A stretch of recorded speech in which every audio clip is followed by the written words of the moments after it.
கழகத்துடைய நிர்வாகிகள், செயல் வீரர்கள் அனைவருக்கும் இந்த நேரத்தில் உங்களுடைய பாதங்களை பணிந்து என்னுடைய நன்றியை தெரிவித்துக் கொள்கிறேன். நம்முடைய திராவிட மாடல் நாயகர், தமிழகத்துடைய முதலமைச்சர் இந்த வாய்ப்பை எனக்கு மீண்டும் ஒரு முறை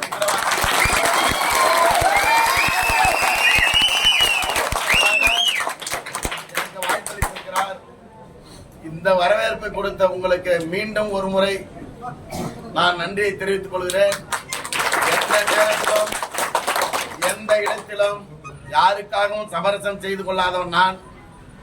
நம்முடைய கழகத்திற்காக, கழகத்துடைய கிளை செயலாளர்களுக்காக யாரையாவது கடிந்து நான் பேசியிருப்பேனே தவிர என்னுடைய தனிப்பட்ட ஒரு லாபத்துக்காக நான் யாரிடமும் கோபப்பட்டது கிடையாது.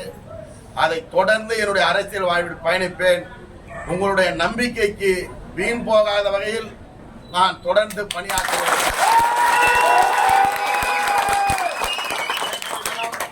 நம்முடைய கழகத்துடைய துணை பொதுச் செயலாளர், என்னாலும் அமைச்சர், என் பெரும் மதிப்பிற்கும் மரியாதைக்குரிய அண்ணன் பேராசிரியர் பொன்முடி அவர்களிடத்தில் ஆசீர்வாதம் கொடுத்து, நானும் நம்முடைய மாவட்ட செயலாளருடைய அருமை நண்பர் கௌதம சிகாமணி அவர்களும் வருங்கால தமிழகத்தை வழிநடத்திருக்கிற வாழ்த்துக்களை பெற்றுக் கொண்டுதான் உங்களை சந்திக்க வந்திருக்கிறேன். எந்த நேரத்திலும் நான் உங்களுடைய நம்பிக்கைக்கு வீண் போக மாட்டேன். இது என்னுடைய இதய தெய்வம் தளபதி மு.க. ஸ்டாலின் மீது